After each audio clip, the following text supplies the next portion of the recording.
വർഷങ്ങളുടെ പരിചയമാണ് ഈ വഴിയോരങ്ങളുമായി. ഒരു കാലത്ത് ഇവിടെ ആൾക്കൂട്ടങ്ങൾ നിരന്നിരുന്നു, യുവത്വത്തിൻ്റെ പ്രസരിപ്പുമായി. ഇപ്പോൾ ഈ നഗരങ്ങളിൽ തികഞ്ഞ നിശബ്ദത മാത്രമാണ്.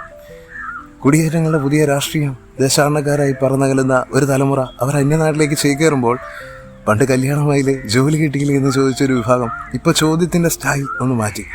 അബ്രോഡ് പോകുന്നില്ലേ എന്നായി. ഓരോ കാലത്തിന് ഓരോ ചോദ്യങ്ങൾ. ശരിക്കും ഈ ചോദ്യങ്ങൾ പ്രസക്തമാണ്. ജീവിതത്തിൻ്റെ നിറങ്ങൾ കാക്കം കൂട്ടുന്ന സ്വപ്ന സാക്ഷാത്കാരങ്ങൾക്ക് ഈ ലോകം പണത്തിൻ്റെ വിലയിട്ടിട്ടുണ്ട്. സാമ്പത്തിക ഭദ്രതയ്ക്ക് വേണ്ടി ഓടുന്ന ഒരു ലോകത്തിനെ സ്വാർത്ഥത എന്ന് വിളിച്ച് കളിയാക്കാൻ കഴിയില്ല. അത് സ്വപ്നങ്ങളുടെ ശക്തിയാണ്. പക്ഷെ ചിലർക്ക് അതിന് കഴിയാറില്ല. കാരണം ഓർമ്മകളുടെ ശക്തി ജീവന്റെ രാഷ്ട്രീയമായാൽ, ഈ വഴിയോരങ്ങളിൽ സ്വപ്നങ്ങളിൽ ഒതുങ്ങിപ്പോയാൽ ചിലപ്പോൾ തോന്നും അത്രമേൽ സുന്ദരം, പ്രകാശത്തിൻ്റെ സൗന്ദര്യം തുളുമ്പുന്ന കവിത പോലെ വന്യമായ കാഴ്ചകളാണ് ഈ ലോകമെന്ന്. ഒഴുകുന്ന പുഴയുടെ താളം, ജനിച്ചു വേണം മണ്ണിൽ നിന്ന് മുഴങ്ങിക്കേട്ട ആദ്യ താളം, സംഗീതം എന്ന ഭ്രാന്തിൻ്റെ ആദ്യ അക്ഷരം, ഈ പച്ചപ്പിൻ നടുവിൽ പെയ്തിറങ്ങിയ ജലകണങ്ങളിൽ നിന്ന്, ആ പ്രകാശത്തിൽ നിന്ന്, അലിഞ്ഞുപോയ തുഷാരങ്ങളിൽ നിന്ന് പ്രതിഫലിച്ച സ്വപ്നങ്ങൾ. ചില്ലുചിതറുന്ന വർണ്ണങ്ങളാണിവിടെ ഈ പ്രഭാതങ്ങൾക്ക്.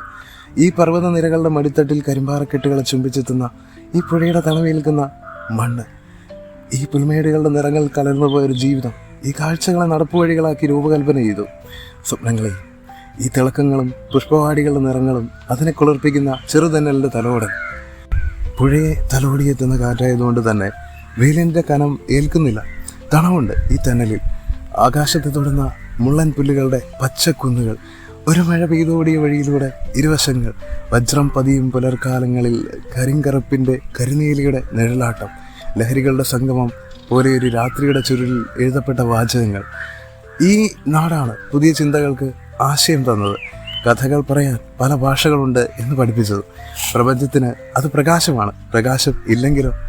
മണ്ണിലേക്ക് എത്തുമ്പോൾ സംസാരമുണ്ട്, സംഗീതമുണ്ട്, പ്രണയമുണ്ട്, സിനിമയുണ്ട്. ഇതെല്ലാം ഭാഷകളാണ്. അതിലൊരു സ്വപ്നമായിരുന്നു സിനിമ. ഈ വഴിയോരങ്ങളിൽ കണ്ട പ്രണയവും വിപ്ലവവും ജീവിതങ്ങളും സെല്ലുലോയിഡിൽ ചേർത്തെഴുതുക. പ്രണയിക്കാത്തവരുണ്ടോ ഒരിക്കലെങ്കിലും? മഴയിൽ സങ്കേതങ്ങളുടെ രൂപം വരച്ചിട മനസ്സുകൾ ഒരുമിക്കുന്ന സ്വപ്നങ്ങളിൽ ആ വരഞ്ഞ സ്വർഗം ഇതായിരിക്കാം. ഒരു മഴയ്ക്കൊപ്പം വീശുന്ന കുളിർ തന്നെ സമ്മാനിച്ച ലോകത്തെ നോക്കിയ അരണ്ട പ്രകാശം കഥ പറയാൻ തുടങ്ങവേ ഇരുണ്ടുകൂടുന്ന കാർമേഘങ്ങൾ മറച്ച താഴ്വരയ്ക്ക് കീഴെ ജലഗണങ്ങളും സ്വപ്നമായി മാറും.